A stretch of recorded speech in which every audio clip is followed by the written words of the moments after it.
So far in this chapter, you've talked about addition of integers and expressions, multiplying integers and expressions, use the distributive law, and then finally subtraction of integers and expressions. So what haven't you done? Well, what is the last thing to talk about in this chapter? That's right, division. We're going to get to that, but try this one first. Go ahead, hit the pause button. And the instructions here should read simplify, right? You're simplifying this expression. Go ahead, hit the pause button and change the minus sign to additive form, plus a negative, and simplify it.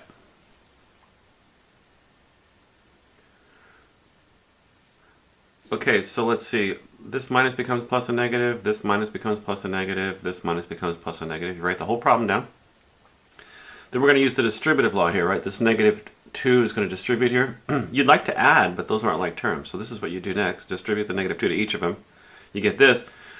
The next step inside the square brackets would be to add the 3 and the 2 and get 5. So let's move over here. So you get 5 inside the parentheses, the square brackets. So what's the next step you would do? Let's see. How about distribute this negative 5 to each of them carefully, and then finally we'd combine like terms, and then maybe change the subtractive form in the end. There you go. So these problems get rather involved. Let's see. Let's talk about division now. So what is 12 divided by 4? Well, I think you know it's 3, but I guess the question is why? Why is 12 divided by 4 equal 3? Like everything else in this class, you learn reasons why, because it sticks better. You get a better foundation that way if you understand all the reasons. Well, maybe you recall a 12 divided by 4 is 3. Division is nothing more than a backwards way of writing a multiplication problem. It just means 3 times 4 has to equal 12. So every time you have a division problem, it's a backwards multiplication problem. So that's the definition in general. If you have one number divided by another number, it equals a third number if the third number times the second number equals the first number. That's the definition. This times this has to equal that. And of course, there's two ways to write it. Instead of writing division this way, you could always write this division bar. A over B equals C means that C times B has to equal A. That's how it works. So what is negative 56 divided by negative 8? Well, I think it's positive 7. The reason why it's positive 7 is because, look, when you take positive 7 and you multiply it by negative 8, you get negative 56. So you can always check your division by multiplying.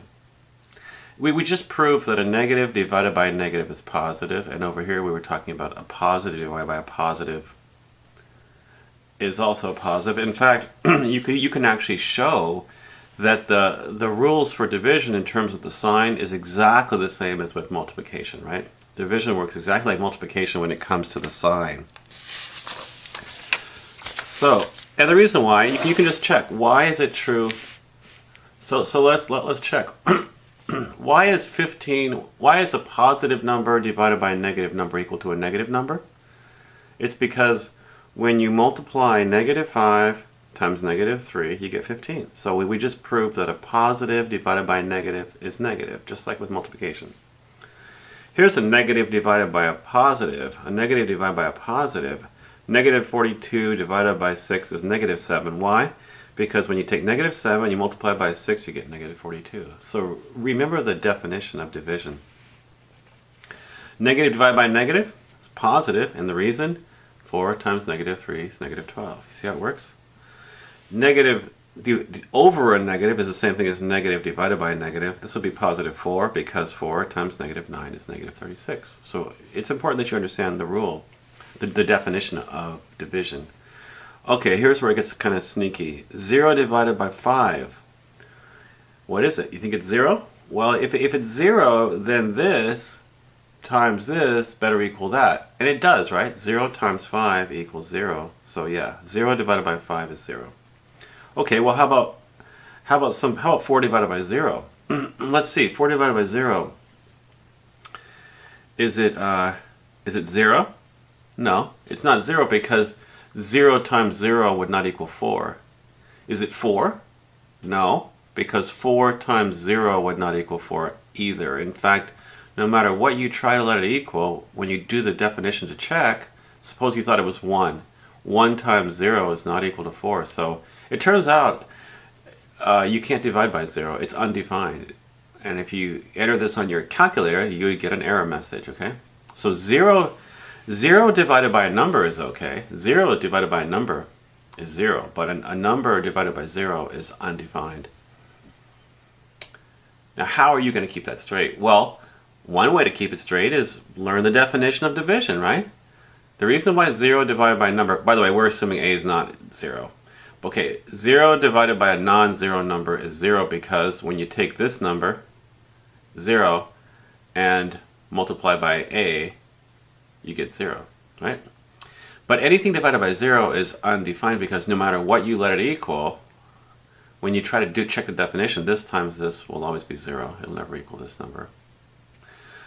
A student once said, 0 below has got to go. That's a nice little kind of a jingle to remember that little rule, but it's important that you understand why it works as well. All right, let's get into some more complicated problems. See this negative out front? We're going to look at that a lot in chapter 2, but for now, what I would suggest you do is just leave it there. This is the opposite of this whole expression. Simplify the expression first, then take its opposite. 16 divided by negative 4 is negative 4, and then you take its opposite. Opposite negative 4 is 4. So that's a nice way to think of it. Do this operation last. This one, what would you do first here? You do the division. Now, you could change this to additive form. I think usually it's a good idea to change to additive form, but there's some times when it might be not necessary to always change to additive form first. You do the division first. 18 divided by 3 is 6. Now let's do the subtraction. We get 6. I didn't change to additive form there because it's so simple. I know that it equals 12 plus negative 6, but there might be times when the work is so simple where you don't have to. But I think when in doubt, you should write it out, don't you? This one, you see two divisions next to each other. The order of operations says you do this division before this one, and it does make a difference here. So you get negative 32 divided by 4 is negative 8, and then you divide that by negative 2. Negative divided by negative is positive.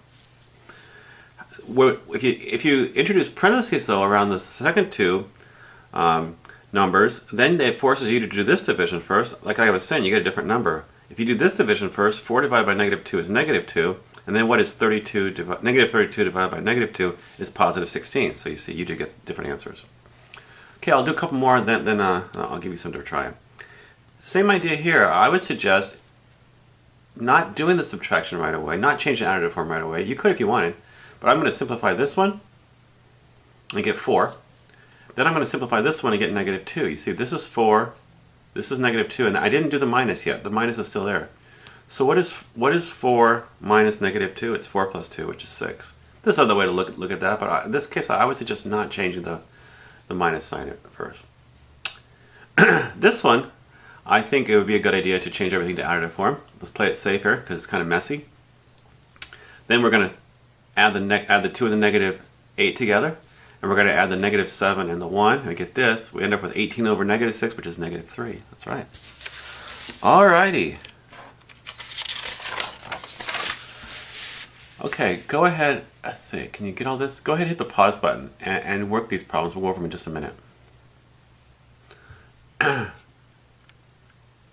Let's go over these real quick. Do the division first. So you get 2 minus 2, which is 0. Did you get 0? This one you do the subtraction first because of the parentheses, right? So it's 8 divided by 2, I should say, which is 4. This one is kind of sneaky. Let's play this safe. Let's change everything to additive form. And then we simplify the top, we get 4. The bottom, we get negative 4. Did you get negative 1?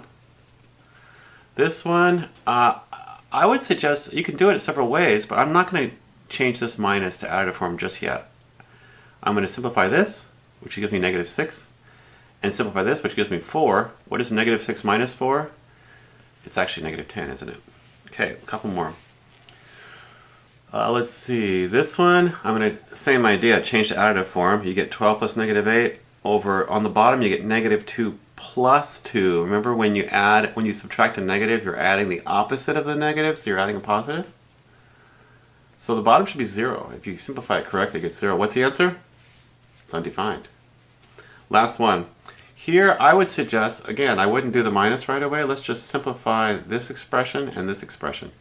Okay, for this expression, we got we're going to take the opposite of 12 over negative 2. So 12 over negative 2 is negative 6. So this is the opposite of negative 6. We're not doing the minus sign yet. And this expression becomes negative 4. So that would be a good first step. Let's get rid of the double negative on the 6.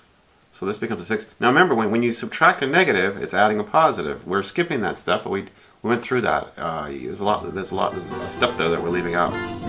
Final answer is 10. All right, we'll see you next time. Bye-bye.